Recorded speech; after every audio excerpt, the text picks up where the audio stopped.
स्वामी रामदेवानंद जी गुरु महाराज की। सर्व संतों की जय, सर्व भक्तों की जय, धर्मी पुरुषों की, श्री काशी धाम की जय, श्री छुडानी धाम की जय, श्री क्रोथा धाम की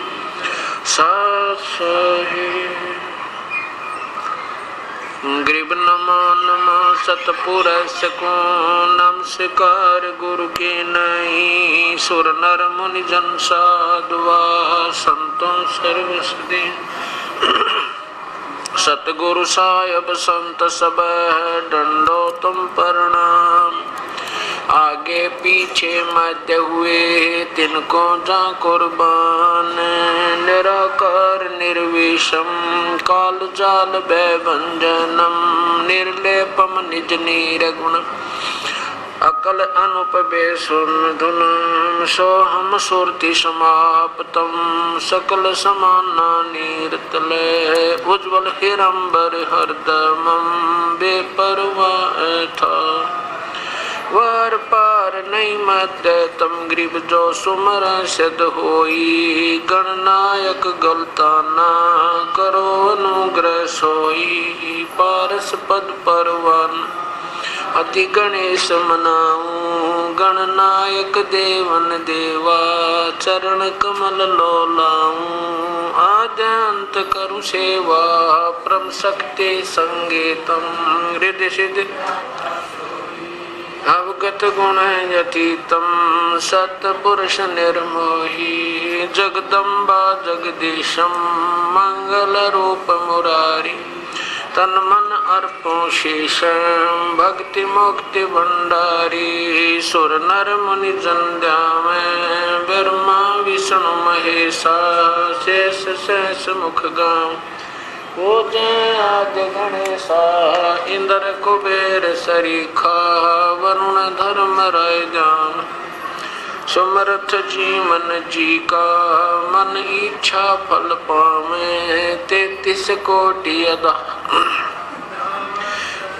88 उतर भव जल पारा, कट है इनकी फांसी, 33 कोटि अदारा ध्यान से 88 उतर भव जल पारा, कट है यम की फांसी। सत्साही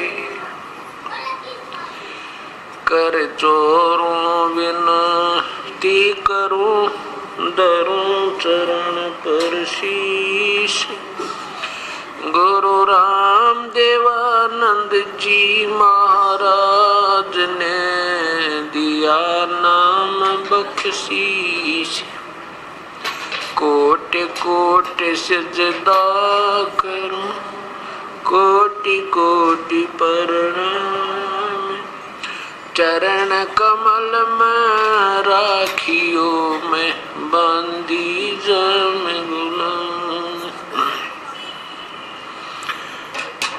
अवगुण किए तो बहुत किए करत न मनिहारे, बावे बंदा बख्श दियो बावे गर्दन उतार, अवगुण मेरे बाप जी बख्शो गरीब नवाज, जो मैं पूत कपूत हूँ बोर पिता कुछ, मैं अपराधी जन्म का नक्शक बरे विकार, तुम दाता दुखी भंजना मेरी कर सवार, कुत्ता तेरे दरबार का मोतिया मेरा नाम, गले प्रेम की जेवड़ी जाखें चो जाऊं, तो करो तो बावड़ू, दूर दूर करो तो जाऊं, जो राखो तो ही रहूं, जो देव सुख।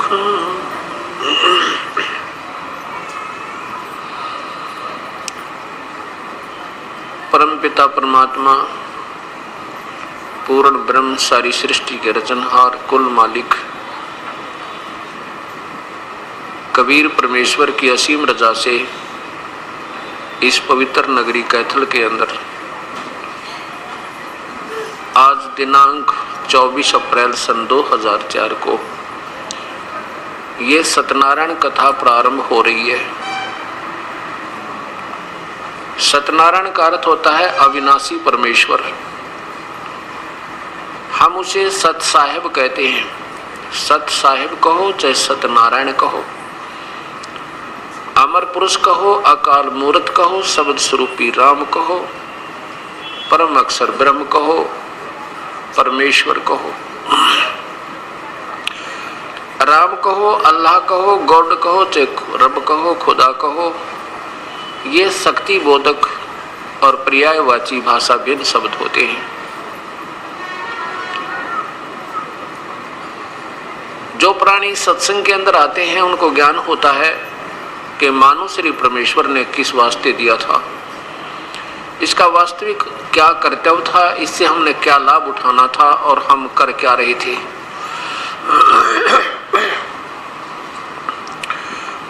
जब तक हम सत्संग नहीं सुनते हैं तो हम अपने दैनिक कार्य को जो समाज के अंदर रहकर कर रहे होते हैं उसी को सर्वस्व मानकर और उसमें तन मन धन से लगे हुए होते हैं। और जब हम सत्संग के अंदर आते हैं तो हमारी आत्मा को ये बोध होता है कि मैं कौन हूँ, कहाँ से आए थे, हमारा वास्तविक कर्तव्य क्या था और हम कर क्या रहे हैं। और सत्संग का मिलना ये बहुत ही पुण्य कर्मों के संयोग से हुआ करता है। तुलसीदास जी कहते हैं सकल पदार्थ हैं जग माही, पर कर्म हीन नर पावे नहीं। और जो पुण्यात्मा प्रभु की तड़फ में तलाश में लगी हुई हैं तो उन्होंने कोई न कोई अपना भक्ति मार्ग अपना भी रखा है। और जो भक्ति बिल्कुल नहीं कर रहे हैं वो अपने दैनिक क्रिया को जैसा भी उनको समाज से मालूम हुआ उसको करते हुए अपने जीवन को वही तक सीमित रखे हुए हैं। परमात्मा क्या बताते हैं, पूर्ण ब्रह्म वो स्वयं ही आते हैं अपने सतलोक से चलकर। सतलोक वो स्थान है जो कभी विनाश नहीं होता। वो सतलोक कहो, उसे सतधाम कहो, रथ धाम कहो, उसे अमर स्थान कहो, शाश्वतम स्थान कहो, सदा रहने वाला जिसका कभी विनाश नहीं होता। उस सतलोक से चल के वो पूर्ण ब्रह्म सतपुरुष स्वयं ही यहाँ काल के लोक में आते हैं। ये 21 ब्रह्मांड इस ज्योति निरंजन ब्रह्म अर्थात क्षर पुरुष के हैं। और यहाँ पर जितने प्राणी इस काल के साथ यहाँ 21 ब्रह्मांड में रह रहे हैं ये अपने मूल स्थान को भूल चुके हैं। अपना मूल स्थान ये नहीं है जिसमें हम रह रहे हैं। अपना मूल स्थान सतलोक है जहाँ से हम बिछुड़ कर आए हुए हैं। और जब तक हम वहाँ नहीं पहुँच लेंगे तब तक हमें कोई यहाँ का सुख हमें सुखी नहीं कर सकता।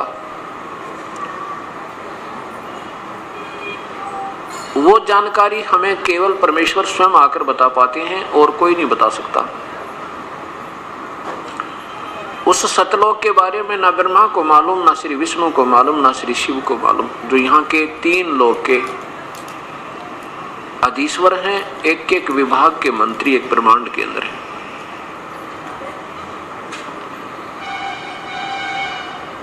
जब वो परमेश्वर स्वयं आते हैं तो वो क्या बताते हैं, राम नाम रटते रहो जब तक घट में प्राण, कभू तो दीन दयाल के भनक पड़ेगी कानी।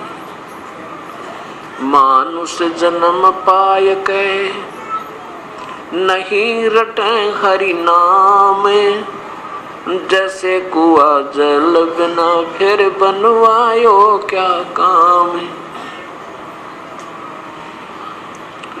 कबीर हरि की भक्ति करो, तज विषयों रस चोजी, बार बार ना पाओगे ये मनुष्य जन्म की मौज।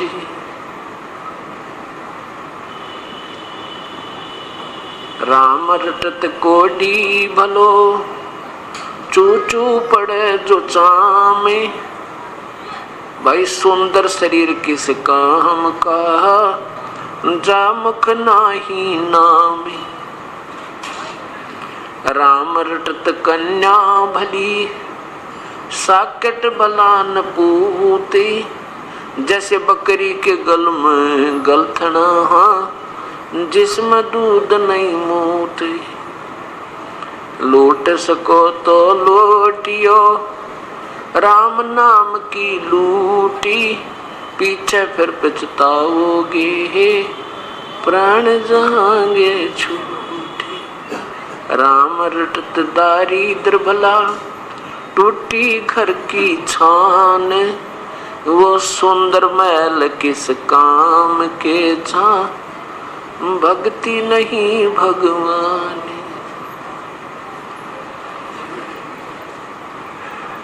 परमपिता परमेश्वर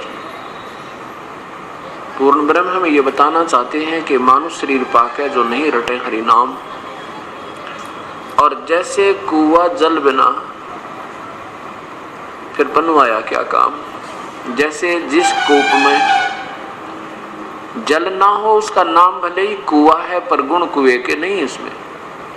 इसी प्रकार जो मानुष शरीर प्राप्त प्राणी प्रभु की विधिवत साधना नहीं कर रहे हैं, पूर्ण परमात्मा की शास्त्र अनुकूल साधना नहीं कर रहे हैं या बिल्कुल ही नहीं कर रहे हैं,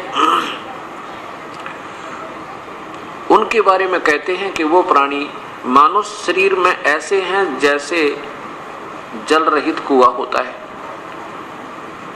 मानो नाम अवश्य है पर मन गुण मनुष्य के नहीं है। मनुष्य का पहला गुण, प्रथम कर्तव्य प्रभु की आराधना और सद्कर्म करना। इस चीज का ज्ञान हमें सत्संग में आने से होता है, और सत्संग के अभाव से प्राणी ना जाने कितने वो कर्म कर देता है जो इसने नहीं करने चाहिए थे। वो अनजानपने में करता है, इसको ज्ञान नहीं होता। और सत्संग में आने से इसको ज्ञान होता है, जानकारी हो जाती है कि ये कर्म तू जो कर रहा है ये ठीक नहीं। तो परमात्मा हमें बता रहे हैं कि कबीर हरि की भक्ति करो, तज विषयों रस चोज, भाई बार बार ना पाओगे ये मनुष्य जन्म की मौज। इस मानव शरीर में हम कितना सुंदर आहार करते हैं। जब मन चाहे दूध पी ले, मन चाहे जब इच्छा हो उसी समय रोटी खा लें, भूख लगे। गर्मी सर्दी से बचने के लिए हमने पतले और मोटे कपड़ों का भी प्रबंध कर दिया। प्राकृतिक आपदाओं से, आंधी से, तूफान से, वर्षा से, ओलों से, गड़ों से बचने के लिए भी हमने कोई छान डाल लिया, कोई मकान बना लिया, कोठी बना ली। और कोई तकलीफ हो जाती है शरीर में तो हम डॉक्टर से दिखा लेते हैं और राहत पा लेते हैं। और भी कोई मानसिक परेशानी होती है तो एक दूसरे को बताकर अपना दुख रो लेते हैं, हल्का कर लेते हैं। और इतनी सुविधा पाकर के हम प्रभु आराधना नहीं करते, प्रभु की भक्ति नहीं करते, तो परमात्मा हमारे से नाराज हो जाता है। और इतना नाराज हो जाता है कि फिर हम पशु बनते हैं और हमारी जुबान छीन लेता है, बोल नहीं सकते, हम बता नहीं सकते हमारे पेट में दर्द है, हम बता नहीं सकते हमारी टांग दुख है, हम नहीं बोल सकते हमें प्यास लगी है, नहीं बता पाओगे भूख लगी है। और ना जाने कहां कहां जंगल में सहपरिवार घूमते रहेंगे, एक सेकंड में कोई हिंसक पशु आएगा, हमारे सहपरिवार का विनाश कर जाता है। ये कष्ट हमें क्यों आए? जब हम मानव शरीर में होते हैं उस समय प्रभु की भक्ति नहीं करते हैं तो मनमुखी करते हैं, जो शास्त्र के विरुद्ध होती है। उन दोनों का ही परिणाम निष्फल होता है, व्यर्थ होता है, गलत होता है। परमात्मा बताते हैं कि जब तो मनुष्य शरीर नहीं रहेगा आपके पास, फिर क्या होगा? फिर पीछे तू पशुआ की जय दीजे बैल बना, और 4 पैर जंगल में डोले तेरा तो नहीं पेट भरे। ओए होए, एक बार विचार करके देखो उस बैल के जीवन पे। पर हम मनुष्य शरीर पाके इतनी सुविधा हो जाती है कि हम सोचते भी नहीं कि कभी हमारे साथ ये पैर टूट जाएंगे, या हमारे पास हमारे ऊपर भी ऐसी समस्याएं पहले भी आई होंगी या आगे भी आ जाएंगी। इस दास को याद है जब छोटा सा था, एक बैल था हमारे, ये उपदेश लेने के बाद वो बातें फिर याद आने लगी। नहीं, पहले तो अपनी गफलत में फिरा करते थे, भक्ति भी करते थे जैसी समाज से ज्ञान था। एक बैल था, उस बैल के पिछले पैर के खुरों में और इतनी लंबी लोहे की कील घुस गई। सुबह सुबह अंधेरे में जा रहा था और सारा दिन चलते चलते वह पूरी बैठ गई। उसके नीचे की टोपी नहीं थी, वो ऊपर कैप होता है वो नहीं था, वो रिजेक्ट करके डाल रखी थी और वो सारी अंदर घुस गई। अब शाम तक बैल का पैर भी सूज गया और जमीन पर नहीं रखा जा रहा। अब ऐसे कोई गांव में वैद हुआ करते देसी, वो बुलाया, उसने कहा इसके गोड्डे में, घुटनों में कोई नस पे नस चढ़ गई है और हो जाएगी ठीक। उसके घुटने पे गोड्डे के ऊपर पट्टी बांधनी शुरू कर दी, गरम गरम कोई बांध कर जड़ी बूटी, कील लगी है खुर में और पट्टी बंध रही घुटने पे। अब वो बोल नहीं सकता, वो बता नहीं सकता, बेचारा उठ नहीं सकता, पड़ा रहा 1 महीने तक। 1 महीने के पीछे उसकी अपने आप वो पक के और अपने आप उसमें रेसा निकला। जब घर वालों की दृष्टि पड़ी फिर उसको किसी बुला के उसमें से वो देखा, इतनी लंबी कील निकली। ओए वो बात अब याद आती है। ये परमात्मा जब ये मनुष्य शरीर में होगा, उस नादान प्राणी ने कभी सोचा भी नहीं होगा ये दुर्गति तेरी हो जाएगी। अब ना ये भी नहीं बता पाया मेरे दर्द कहाँ है। इसलिए परमेश्वर हमें याद दिलाते हैं, नादान ये 2 दिन के, इस 2 दिन के झूठे सुख ने पाके तुम भूल गया उस भगवान को। फिर याद करो परम पिता को। कोई बात नहीं, कहते पीछे गई सो जाने दे, बाकी की बचाओ अपनी। अब जो पुण्यात्मा सत्संग में आते हैं, ऐसा नहीं कि वो भक्ति नहीं कर रहे, वो तो जरूर भक्ति कहीं न कहीं आड़ उन्होंने ले रखी है, तभी तो उनमें कसक है कि संत के दर्शन करने चलते हैं। संत आए हैं, नाम सुनते गदगद हो जाते हैं, क्योंकि भक्त आत्मा के अंदर एक विशेष कसक होती है परमात्मा की पानी की। और उनको ये भी मालूम होता है कि परमात्मा संत ही रूप में आ जाता है, आता है और फिर वही अपनी महिमा आप बताता है,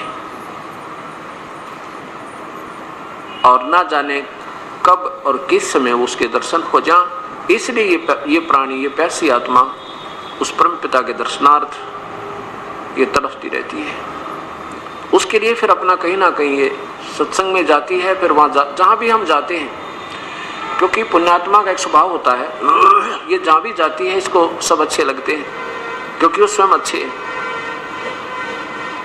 अब जैसे कोई चोर हो और वो चला जाए, रास्ते में जा रहा है, कितनी देर होगी रात में, और वो कहता किसी व्यक्ति जो अच्छी आत्मा का था, अभी मैंने रात में रुकना है तेरे यहाँ पर, तो वो पुण्यात्मा जो जिसमें आप खोट नहीं था, जिसमें वो स्वयं चोर नहीं था, वो नेक आत्मा था, वो उसको एक नेक आत्मा समझता है और कहता आजा भाई रुक जाओ, कोई बात नहीं, आप ही का तो घर है। खाना खिलाता है और वही सुला देता है जहाँ वो आप सोया हुआ होता है, क्योंकि उसके मन में ये नहीं कि ये चोर है, क्योंकि वो स्वयं चोर नहीं। और वो चाहे भले ही रात्रि में कोई नुकसान भी कर जाए उसका, पर उस समय उसके मन में ये नहीं आता ये वास्तव में चोर होगा, क्योंकि वो स्वयं चोर नहीं। और चोर के घर पर जाकर चाहे कोई सा भी रुक जाओ, कितना नेक आत्मा डट जा रात ने, वो सारी रात चोर ना सोए, कहीं कुछ उठा ना ले जा रात ने, क्योंकि वो स्वयं कमजोरी उसके अंदर है। ऐसे जो पुण्यात्मा होती हैं उनमें आप दोष नहीं होता, इसलिए वो जो भी जहाँ जाते हैं, जिस भी स्थल पर जाते हैं, किसी संत के दर्शनार्थ जाते हैं, उनके वचन सुनते हैं तो उनको सभी संत बहुत अच्छे लगते हैं, सबके विचार अच्छे लगते हैं और सब प्रभु की का मार्ग ही बताते हैं। इसलिए पुण्यात्माओं में एक प्रभु के पाने की विशेष तरफ होने के कारण वो स्वयं कोई अपने मन में एक वाद विवाद भी नहीं आने देते। अब कहने का तात्पर्य दास का ये है कि हम कोई भी कार्य को करें तो उससे पहले हम उसके बारे में पूर्ण परिचित होना चाहिए। अब जैसे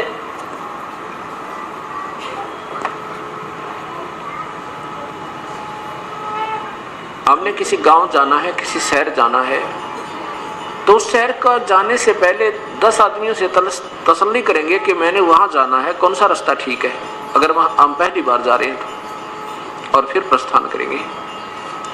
ऐसे कोई बच्चा कोई ट्रेनिंग करता है, कोई कोर्स के लिए तैयारी करता है, तो पहले उसको पूरा ज्ञान हो जाता है कि ये कितने दिन में, कितने महीने, कितने वर्ष का ये ट्रेनिंग कोर्स है और इससे फिर मुझे लाभ क्या होगा, मेरी कितनी तनख्वाह होगी। तो ऐसे फिर वो जब उसको पूर्ण ज्ञान हो जाता है, फिर वो तन मन धन लगा कर अपनी सिरदर्द की बाजी लगाकर उसको पूरा कर लेता है तो सफल हो जाता है। ये दास ने क्या देखा कि जैसे मैं भी पहले भक्ति करता था, लेकिन जो पहले हम भक्ति करते थे वो भक्ति हम ऐसी करते थे, ना कोई सिर था ना पैर था, लेकिन आत्मा में परमात्मा की तरफ ज्यादा थी। इस करके चाहे कोई मंदिर में जाना होता मंदिर में जाते थे, या किसी तीर्थ पर कोई संकेत कर देता कि वहां जाने से हमारे बहुत लाभ होते हैं, तो वहां भी पहुंच जाते थे। कोई भगवान श्री राम की पूजा बताता था तो उसकी पूजा भी हृदय से करते थे। श्री कृष्ण का जाप बताते थे, हरे राम हरे कृष्ण, वो भी जाप करते थे, अच्छे लगते थे। और ये दास हनुमान जी का पुजारी था। बचपन से ही, चौथी कक्षा से ही किसी दोस्त ने साथी से पूछा भी कैसे भक्ति करें भगवान की। उसने बता दिया कि मैं तो हनुमान जी का व्रत रखता हूँ मंगलवार का, और 7 बार हनुमान चालीसा करता हूँ। तो इस दास ने भी प्रारंभ कर दिया। मंगलवार का व्रत चौथी कक्षा से प्रारंभ किया था और सन 1988 तक करता रहा। गीता जी का पाठ नित्य किया करता था। जन्माष्टमी का व्रत, क्योंकि हिंदू समाज में जन्म होने के कारण वही शिवपुराण का पाठ, विष्णु पुराण का अध्ययन भी, और जैसे भी अपने धार्मिक शास्त्र में उपलब्ध थे उनको कहीं ना कहीं से पढ़ते रहते थे। इस उद्देश्य से उनमें लिखा होता था कि इस संवाद को जो पढ़ लेगा उसको ये लाभ होगा, इस संवाद को पढ़ लेगा उसको ये लाभ होगा। तो हमने तो लाभ चाहिए भक्ति का, इसलिए हम पढ़ते रहते थे। कहने का भाव ये है दास का कि जब तक हमने यही नहीं मालूम जो हम भक्ति कर रहे हैं इसका क्या लाभ है और इससे हमें हानि हो रही है या कुछ लाभ हो रहा है, तो हम उसको कर रहे हैं तो वो व्यर्थ बताई। एक धर्मदास नाम के एक बहुत बड़े धनी व्यक्ति थे। मध्य प्रदेश में एक बांधवगढ़ स्थान है, बांधवगढ़, वहां के वो रहने वाले थे। और वो इतने रईस थे, आज से 550 वर्ष पुरानी बात है, इतने रईस थे कि बांधवगढ़ नरेश धर्मदास जी के पूर्वजों से, यानी उनके पिता से वित्तीय सहायता लिया करते थे जब कोई प्राकृतिक आपत्ति आ जाती थी, जैसे कोई अकाल पड़ जाना या कोई फ्लड आ जाता था। इतना पैसा था उनके पास। भाव ये दास का कहने का कि इतना पैसा, इतना सुख सुविधा होने के उपरांत भी और प्रभु की तरफ जिस पुण्यात्मा में है तो उसके पुण्य कर्मों में कमी नहीं। वो प्यारी आत्मा ने गुरु भी बना रखे थे, श्री रूपदास जी, और उस गुरुदेव ने उस प्यारी आत्मा से बताया था, बेटा हरे राम हरे कृष्ण का जाप जप, ओम नमः शिवाय का भी जाप जप, हरि ओम का भी जाप जप, गीता जी का नित्य पाठ किया कर पुत्र तेरा कल्याण हो जाएगा। और फिर 68 तीर्थ कर ले पुत्र तो स्वर्ग प्राप्ति होगी, और चारों धाम जो कर लेता उसका तो महाकल्याण हो जाता है। अब हमने जैसे जिसने प्रभु की तलाश है, जो प्यासा है उसने पानी की तलाश है, तो उसको कोई किधर ही संकेत कर दे वो दौड़ा जाएगा, क्योंकि उसको प्यास है उसकी। और जब तक उसको प्राप्त नहीं हो लेगा तब तक वो घूमता ही रहेगा। तो उस प्यारी आत्मा ने अपने गुरुदेव के बताए अनुसार अपना सब क्रियाएं प्रारंभ कर दी। गुरुदेव के आदेश अनुसार जब वो तीर्थ भ्रमण पर निकला तो सबसे पहले मथुरा पहुंचा। मथुरा में जब पहुंचे तो वहां क्या किया कि मथुरा के तालाब में जहां भगवान श्री कृष्ण जी स्नान किया करते थे, कहते हैं उस पवित्र स्थल पर, उस तीर्थ पर स्नान किया और एक जल का लोटा भर के उसी पवित्र सरोवर से और बाहर अपना रख लिया। फिर साथ में कुछ मड प्लास्टर किया, मिट्टी का लिपाई की, गाय का गोबर मिला के कुछ अक्षेत्र को लीपा। फिर उसके ऊपर एक सफेद स्वच्छ चादर बिछाई, खूब साफ की हुई। उसके ऊपर पहले कर्म कांड किया, भगवान श्री कृष्ण जी की मूर्ति अर्थात विष्णु जी की, ठाकुर जी की मूर्ति को एक सुंदर प्लेट पर रख के उसको नहलाया साफ पानी से। फिर पुराने कपड़े निकाल के अलग रख दिए थे, फिर नहलाया, फिर स्वच्छ कपड़े पहनाए, फिर कंठी डाली, तिलक लगाया, मुकुट रख दिया और फिर धूप दीप लगा के गीता जी का पाठ प्रारंभ किया।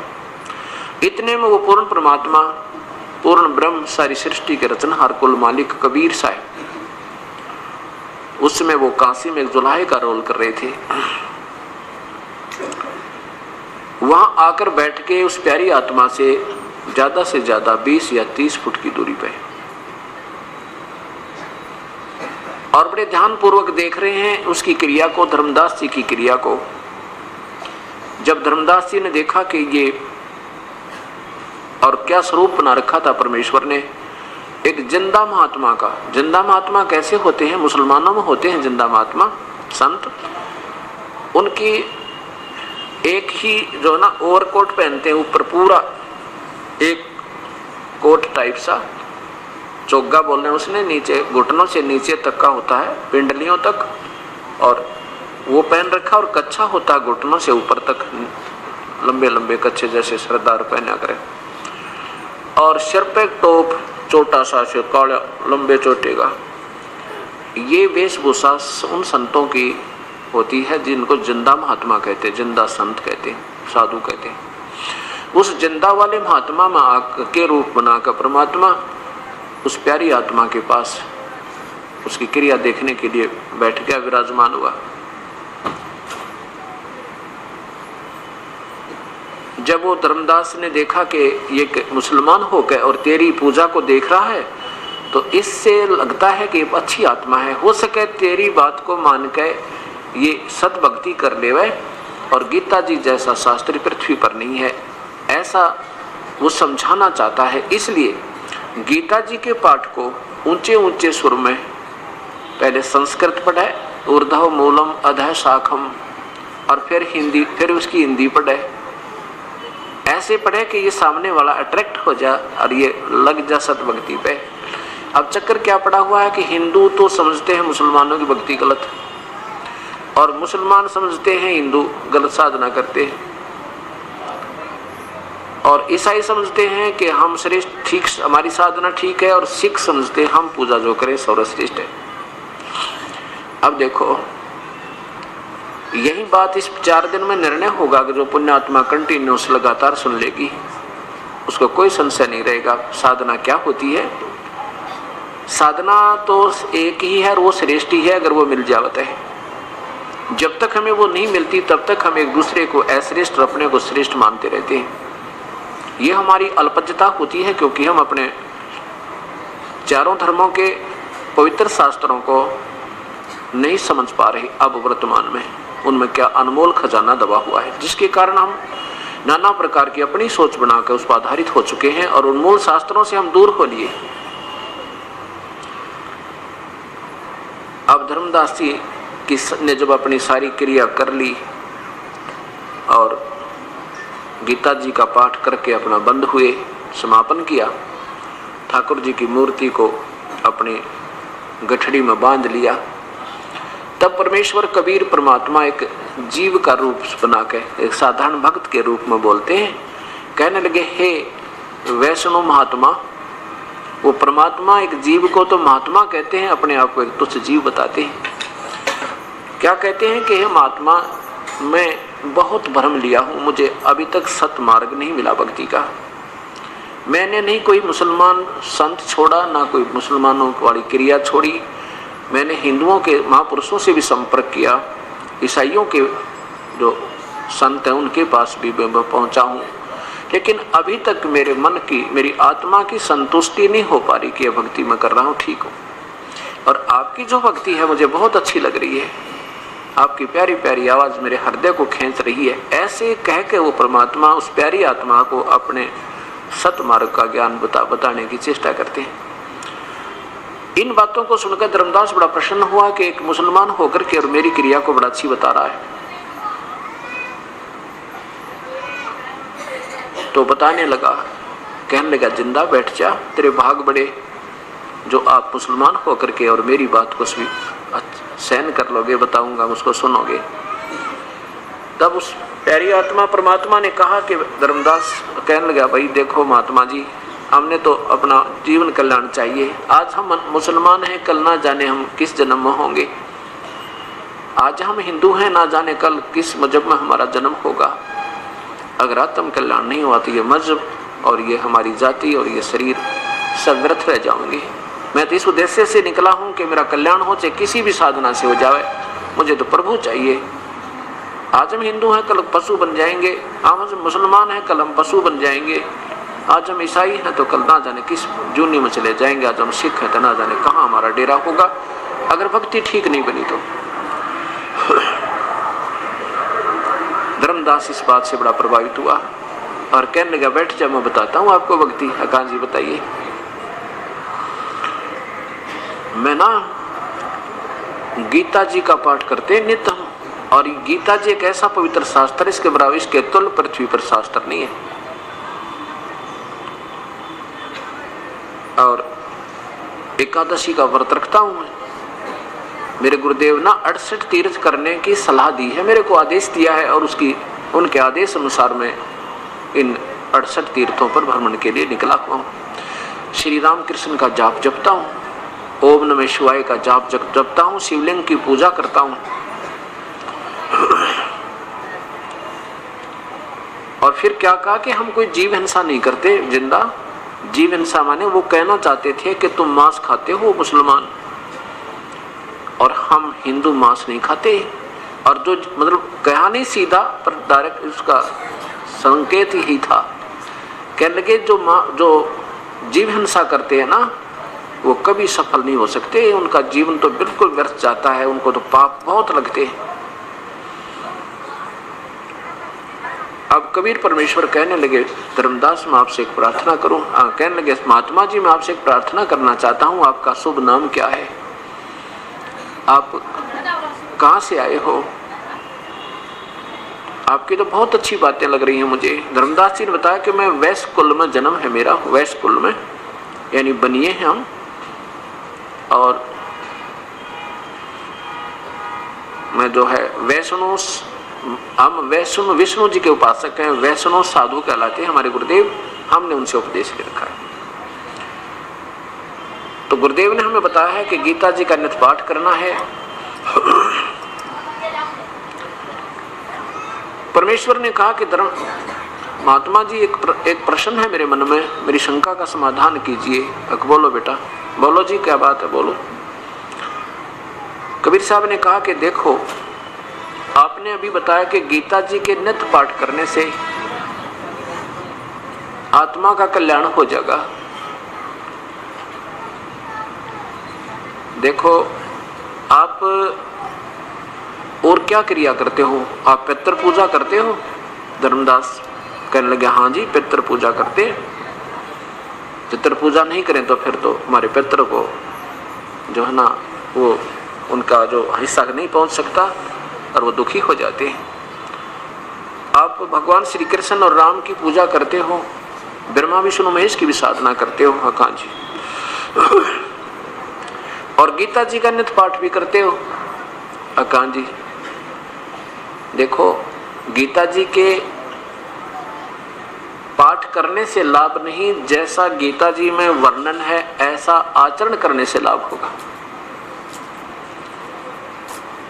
एक जमींदार था, वो वृद्ध हो गया और उसको संतान जब हुई तो वो थोड़ी सी लेट हुई। पुत्र जब उत्पत्ति हुई उनके तो वो वृद्ध हो चुका था। जब वो लड़का 12 वर्ष का था तो वो पिता लगभग 60 और 65 वर्ष की आयु का था। अब पिता ने सोचा कि तेरा इकलौता पुत्र है, कहीं अपने व्यवसाय में ये मार ना खा जावे, इसलिए क्यों ना मैं अपने अनुभव को, सारे जीवन के अनुभव को और पूरा विवरण लिख दूं एक किसी पैड पे, बही में। उसने अपना पूरा एक्सपीरियंस हर क्रॉप का, हर फसल का, किस में बीजनी चाहिए, उसमें कितना, एक एकड़ में कितना बीज डलेगा, कितनी बार उसकी, किस समय में उसमें पानी डाला जाएगा, किस में उसमें खाद डालनी है, फिर क्या स्थिति होगी, उसको कैसे संभालना है, ऐसी स्थिति हो जाए तो उसमें ऐसे खाद डालना है। तो सब कुछ लिख के और एक पूरी बही के अंदर यानी एक पैड में लिख दिया और कहा, पुत्र इस पैड को पढ़ना और इसके अनुसार बेटा खेती करना, तो अपना व्यवसाय करना, तो सफल रहेगा। अब एक बात बताओ धर्मदास जी, परमात्मा पूछ रहे हैं उस प्यारी आत्मा से कि अगर वो जमींदार का पुत्र उस लिखे हुए लेख को, पिताजी के द्वारा लिखे अनुभव को डेली पढ़े और ऐसा करेगा नहीं जैसा उसमें वर्णन है, तो क्या होगा? क्या वो धनी हो जाएगा? क्या उसका कल्याण होगा, उसको लाभ होगा? धर्मदास जी कहने लगे, नहीं जी, बिल्कुल नहीं हो सकता, वो तो भूखा मरेगा। तो ठीक इसी प्रकार जैसा अपने पवित्र शास्त्र गीता जी में लिखा है ऐसा आप नहीं कर रहे हो, मैं नहीं कर रहा हूं, तो फिर क्या होगा? कल्याण होगा या हानि होगी? धर्मदास जी कहने लगे, जी तो हानि होगी और गीता जी अनुसार हम नहीं करेंगे तो पूजा। तो गीता जी, आप बताओ गीता जी किसने बोला? पहले ये बताओ मुझे कि गीता जी किसने बोला? धर्मदास जी कहता है बेधड़के से कि भगवान श्री कृष्ण जी ने गीता बोला। परमात्मा कहने लगे, धर्मदास यही सबसे बड़ी भूल है, गीता श्री कृष्ण जी ने नहीं बोला, शरीर श्री कृष्ण जी का था, बोलने वाला काल था। और वो काल कौन है? ये ब्रह्मा विष्णु महेश का पिता है और दुर्गा या शेरा वाली इन तीनों की मां है। इस बात को सुनकर धर्मदास की तौड़ी चढ़ गई और कहने लगा, मुसलमान हो गया तू? कहने लगा, तू मुसलमान है ना, इसलिए हमारे देवताओं की तो बेइज्जती करना चाहता है। तुझे क्या मालूम गीता के बारे में? तू क्या जान सकता है गीता के बारे में? हमारे से ज्यादा क्या तुम जान जाओगे? कबीर साहब ने कहा, देखो स्वामी जी नाराज ना हो, मैं तो एक शंका का समाधान चाह रहा हूं आपसे, मैं तो आपका दास हूं, आप नाराज ना हो। आप एक बार गीता जी को उठा लो। गीता जी कोई किसी का व्यक्ति विशेष का शास्त्र नहीं है और ये पवित्र शास्त्र उस समय लिखा गया था, ना तो कोई हिंदू था, ना मुसलमान, सिख, ना ईसाई, हम एक पिता की संतान हैं, हमारे पूर्वज एक थे। अब किसी सर्कमस्टांसेस में किसी ऐसी मजबूरियों के कारण अलग हो गए हैं, लेकिन हम एक हैं, आज भी एक हैं। जब थोड़ी सी विवेक से सोचेंगे तो आज भी दो नहीं। लेकिन गीता जी में जो लिखा वो सोचो आप क्या लिखा है और किसने बोला है। धर्मदास चुप हो गया कि चल इसने कह लेने दे, जो ये कहेगा थोड़ी सी देर और सुन लेता हूं भाई। क्यों? धार्मिक आत्माओं में एक विशेष कसक होती है और ज्यादा वाद विवाद नहीं होता। बेशक दुखी हो रहा था उनकी बातों से, फिर सोचा कि देखते ही क्या बताएगा भाई। कृष्ण जी ने नहीं बोली तो और किसने बोली, क्या जाने इन बातों को। तो ऐसा वो सोचकर परमात्मा ने कहा, देखो गीता जी के ज्ञान की कब आवश्यकता पड़ी कि जब अर्जुन युद्ध करने से मना कर देता है। और युद्ध क्यों हो रहा था कि कौरव और पांडवों का आपस में भाई बंटवारा नहीं हो रहा था। एक भाई बंटवारा था, ये कोई धर्म युद्ध नहीं था।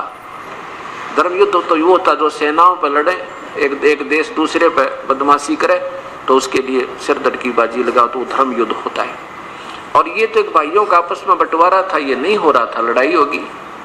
और जब युद्ध दोनों का बंटवारा नहीं हो रहा था तो भगवान श्री कृष्ण 3 बार गए थे शांति दूत बनकर, और दोनों को समझा रहे थे भैया लड़ाई ठीक नहीं, युद्ध बहुत बुरी चीज होती है। दोनों को बैठकर खूब समझा के देखो, ये सब पृथ्वी यही है, अरबों खरबों व्यक्ति इस पर कब्जा कर कर मर गए हैं, राजा चले गए इनको पर अपनी राज को बना बना के, आज उनका नामो निशान नहीं है। रावण जैसे चले गए बकवाद करके, भाई ये युद्ध अच्छी बात नहीं है, लेकिन नहीं माने। अंत में भगवान श्री कृष्ण जी ने सोचा कि कहीं ऐसा ना हो ये पांडव मेरे रिश्तेदार हैं, क्योंकि भगवान श्री कृष्ण की सगी बहन सुभद्रा अर्जुन से ब्याही थी। तो भगवान श्री कृष्ण ने सोचा कि कई पांडव तेरा सहारा पाके और युद्ध न करने में राजी ना हो, और इसलिए ये युद्ध के लिए तत्पर हो रहे हैं, अपनी जिद पर अड़े बैठे हैं। तो परमात्मा ने सोचा कि ये अनर्थ ना होवे, ना जाने करोड़ों बहन विधवा होंगी, करोड़ों बच्चे अनाथ होंगे। इसलिए प्रभु ने एक फैसला अपने मन में कर लिया। तीसरी बार जब मीटिंग की उन दोनों की, कौरव और पांडव की, क्या कहा परमेश्वर ने कि भी देख लो तुम नहीं मान रहे हो, तुम तो दोनों जिद पकड़ गए और ये जिद अच्छी नहीं तुम्हारी। इसका युद्ध का रिजल्ट देखो पहले, कितना खून बह जाएगा, हाहाकार मच जाएगी, और उस खून के सने हुए राज्य को जो करेगा वो राजा भी ठीक नहीं, उसका जीवन स्वस्थ नहीं रह सकता, उसका कभी सुख नहीं होगा। फिर भी नहीं मानते हैं तो परमात्मा ने सोचा हो सके ये पांडव ही कुछ नरम हो जाए और तो ये ऐसा जुल्म टल जाए। तो भगवान ने कहा कि देखो बात सुनो, ठीक है तुम नहीं मान रहे हो, तो तुमने सेना भी बांट ली है, राजा भी बांट लिए हैं, अब मेरी भी सुन लो अंतिम फैसला। एक तरफ मेरी सेना होगी, एक तरफ मैं होऊंगा, और मैं हथियार नहीं उठाऊंगा, यह कसम खाता हूं। अब देख लो मेरा, तुमने जौन से न मुझे लेना हो। अब इस बात से पांडवों के जमीन, पांव के तले की जमीन निकलेगी। अगर भगवान युद्ध नहीं करेंगे तो हमारी पराजय निश्चित है, और हमने भगवान श्री कृष्ण को मांगना होगा क्योंकि हमारा रिश्तेदार है। ये भी बात शर्म की जब नहीं मांगेंगे तो। और सेना इन्होंने एक तरफ लगा दी, तो दुर्योधन तो लालची आदमी है, वो तो सेना का को ही लेगा। तो ये सब विचार करके पांचों पांडव सभा से बाहर निकल गए और कहा प्रभु हम अभी आते हैं, थोड़ा विचार कर लेते हैं। पांचों पांडव बाहर आकर सलाह करते हैं, भी देखो अब युद्ध करना कोई लाभ नहीं, भगवान ने हाथ हथियार नहीं उठाना और अपनी पराजय होगी होगी। अब एक काम करो, अपनी इज्जत भी रह जावे। हम भगवान से कहते हैं हमें 5 गांव दिला दे, हमारी इज्जत भी रह जाए और युद्ध भी ना हुए। तो पांचों के पांचों पांडवों ने भगवान श्री कृष्ण को बाहर बुलाया। श्री कृष्ण जी ने कहा कि बोलो भाई क्या बात है। तो उन्होंने अपनी वो सुदर्शन बताया, अपनी प्रार्थना कही।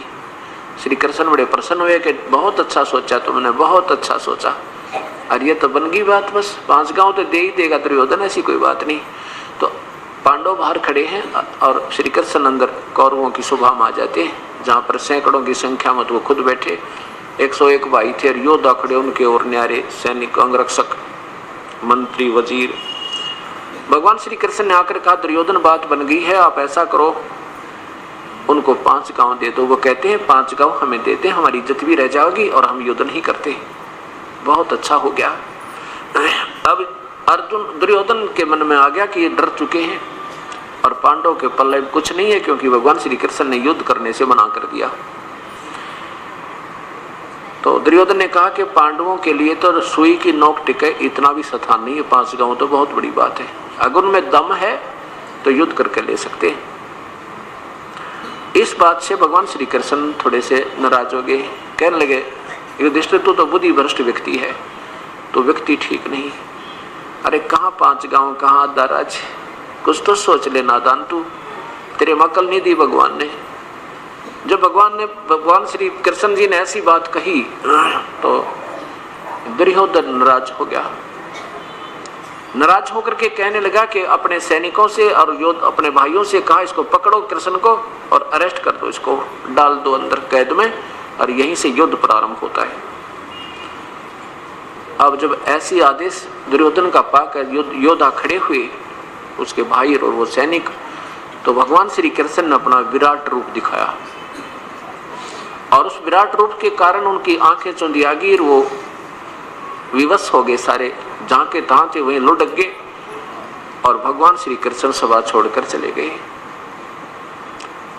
अब यहां विचार करना, जब गीता जी का ज्ञान दिया जा रहा था उस समय क्या होता है कि जब अर्जुन ने युद्ध करना मना कर दिया तो श्री कृष्ण अगर अपने होश में होते तो कह देते, भाई धन्य तेरे माता पिता ने, चलो कुछ नहीं बिगड़ा, अभी तक कुछ भी नहीं गया है।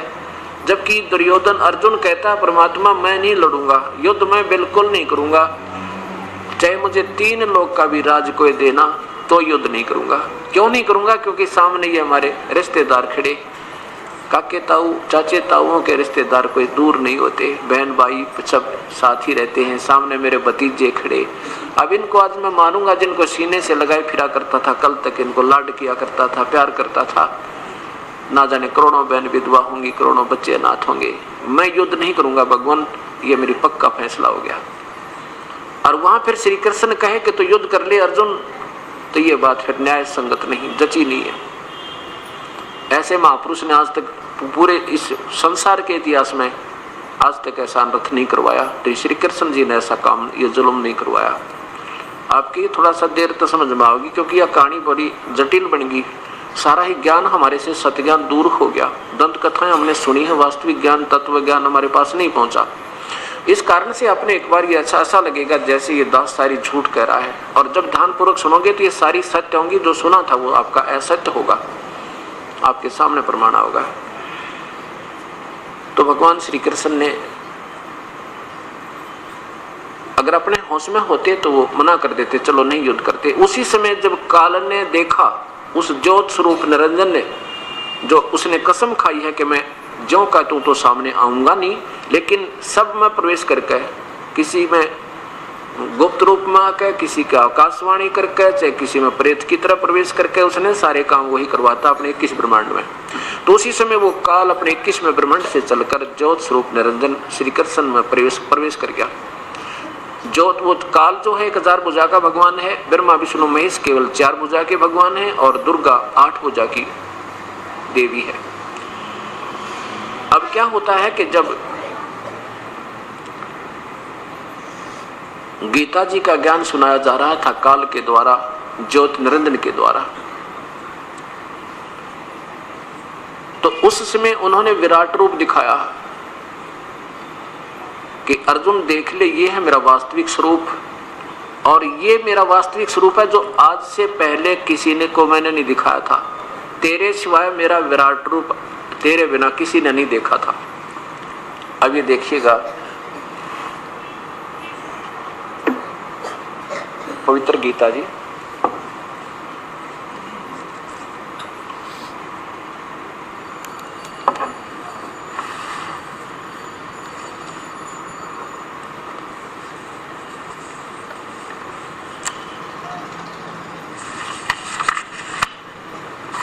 अध्याय नंबर 11 का मंत्र नंबर 47 आपको दिखाते हैं। हाँ, उससे पहले आपको थोड़ा सा विवरण देंगे।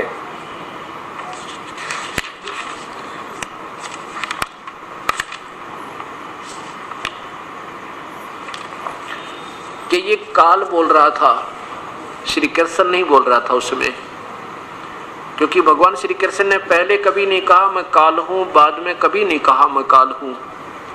उस समय क्यों कहा मैं काल हूं? क्योंकि वास्तव में श्री कृष्ण की आत्मा नहीं, काल बोल रही, काल की आत्मा बोल रही थी। और वो देखिएगा 1000 भुजा का भगवान है काल, और श्री ब्रह्मा विष्णु महेश केवल 4 भुजा के हैं। ये देखिएगा, अब 32वां श्लोक देखो पहले, जिसमें स्वयं स्वीकार कर रहा है कि मैं काल हूं और सबको खाने के लिए अब आया हूं। अध्याय नंबर 11 का और श्लोक नंबर नीचे देखिए 32। बड़ा हुआ लोकों का नाश करने वाला बड़ा हुआ काल महाकाल हूँ। वैसे संस्कृत काल लिखा है, काल हूँ मैं, काल हूँ। इस समय इन लोकों को नष्ट करने के लिए प्रवृत्त हुआ हूँ। इसलिए जो प्रतिपक्ष की सेना में सतित योद्धा लोग हैं वो तेरे बिना भी, यानी तू ना लड़ेगा तो भी इनको मैं मार डालूंगा, वे सब तेरे बिना भी नहीं रहेंगे, अर्थात तेरे युद्ध न करने से भी इन सब का विनाश हो जाएगा। स्पष्ट हो रहा है कि काल हूँ, काल स्वयं स्वीकार कर रहा मैं काल हूँ। और फिर 46वें श्लोक में स्वयं अर्जुन कह रहा है कि हे भगवान, हे सैंसर बाहु 1000 भुजा के भगवान, मैं वैसे ही आपको मुकुट धारण किए हुए, हाथ में गदा और चक्र हाथ में लिए हुए देखना चाहता हूं। इसलिए हे विश्वरूप सहस्र बाहु, सहस्र बाहु का अर्थ होता 1000 भुजा वाले भगवान, सहस्र बाहु 1000 भुजा वाले भगवान उसी चतुर्भुज रूप में प्रकट होइए। आगे नीचे देखो 47 में। अब ये जो दिखाना चाहता था ये दास, वो ये इसका वास्तविक ये था कि हे अर्जुन, अनुग्रह पूर्वक मैंने अपनी योग शक्ति के प्रभाव से यह मेरा परम तेजो में सबका आदि और सीमा रहित विराट रूप तुझको दिखलाया है, जिसे तेरे अतिरिक्त दूसरे किसी ने पहले नहीं देखा था। अब देखो क्या कहता, तेरे अतिरिक्त पहले किसी ने नहीं देखा था। अगर श्री कृष्ण बोल रहे होते तो ये नहीं कहते कि तेरे बिना पहले मेरा यो विराट रूप किसी ने नहीं देखा था, क्योंकि वो भगवान श्री कृष्ण तो कौरवों की सभा में दिखा चुके थे। अब ये प्रश्न हुआ, एक तो ये प्रमाण हुआ कि ये काल बोल रहा था, प्रभु कृष्ण नहीं बोल रहे थे। वो तो एक प्यारी आत्मा थी जिनके पास पशु भी प्यार पाते थे, पक्षी भी प्यार पाते थे और सब ग्वाल बाल आकर के शुद्ध बुद्ध भूल जाया करते थे। वो काल नहीं था। ये काल जो है ज्योति निरंजन, ये क्या करता है, जैसे एक प्रेत आत्मा दूसरे की किसी के शरीर में, ओरिजिनल आत्मा वाले शरीर में प्रवेश कर जाती है और उस ओरिजिनल आत्मा को वो दबा के स्वयं बोलती रहती है, और जब वो निकल जाती है प्रेत आत्मा तो उस बोलने वाले ने कुछ नहीं मालूम होता तू क्या कह रहा था। वो तो और ही बताते हैं, तू ऐसे बोला था, तू ऐसे बोली थी, तू ऐसे कह रहा था।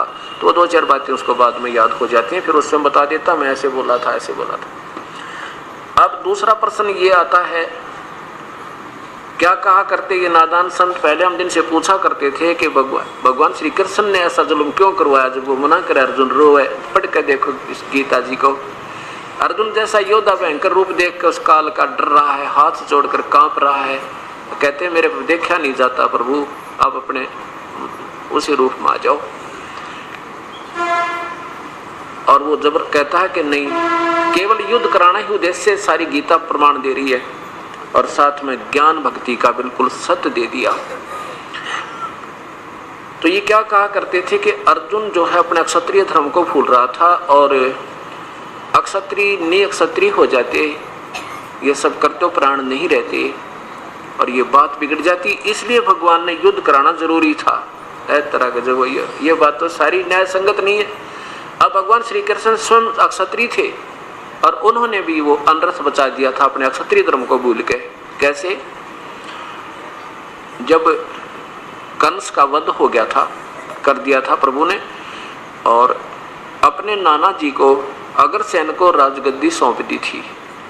कुछ दिनों के बाद अग्रसेन जी ने कहा बेटा मैं वृद्ध हो गया हूँ और इस कारोबार ने तू ही लायक है, योग्य है, आप संभालो, मेरे बस का नहीं रहा।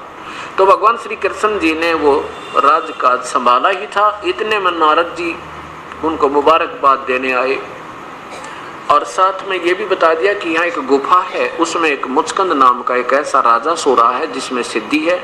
वो 6 महीने सोता है, 6 महीने जागता है। जब जागता है तो युद्ध करता रहता है, सोता है तो वो उठता नहीं 6 महीने। कोई जगा दे बीच में, उसको कच्ची नींद उठा दे तो उसकी आंखों से अग्निबाण छूटते हैं और सामने वाले को भस्म कर देता है। इतनी सिद्धि है उसमें।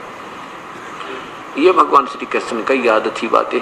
इतने में काल्यवन नाम के एक राजा ने मथुरा पर धावा बोल दिया 18 करोड़ सेना लेकर, 18 करोड़।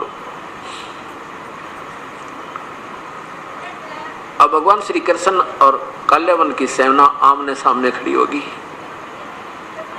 अब श्री कृष्ण ने देखा कि तो बहुत बात बिगड़ जाएगी। ठीक है, वो सेना उनकी ज्यादा है, पर हम भी अपने पीछे नहीं हटेंगे। मेरे सैनिक भी ना जाने कितनी बहन विधवा होंगी, ना जाने कितने बच्चे अनाथ होंगे। क्यों ना इसका काम दूसरे ढंग से कर दूं। वो नारद वाली बात याद आएगी और कहा उस काल्यावन से कि आ मेरे साथ, तू नीचे उतर, आम मेरे साथ आकर युद्ध कर। अब जो ही काल्यावन युद्ध के लिए रथ से नीचे कूदा तो भगवान भाग लिए, उस रण छोड़कर भाग गए। उसके बाद भगवान श्री कृष्ण को रणछोड़ भगवान कहने लगे और जाकर उस गुफा में प्रवेश करके जिसमें मुस्कंद सोया था, मुस्कंद पर जाकर के अपना वो पीतांबर डाल दिया जो साथ सदर रखा करते थे भगवान। काल्यावन ने जाकर देखा कि और उस सोए हुए मुस्कंद पर कपड़ा डालकर आगे गुफा में चले गए। गहरे थोड़ा सा अंधेरा बहुत था। अब काल्यावन ने सोचा कि कृष्ण जी यहाँ पर छुप कर सो गया है। श्री कृष्ण समझकर मुस्कंद की टांग पकड़ कर ऐसे मरोड़ा और कहा, खड़ा हो कायर, तुझे ऐसे थोड़ा ही छोड़ूंगा मैं। मुस्कंद को दर्द हुआ, उसको पीड़ा हुई तो आंख खुली, वो निंद्रा भंग होगी।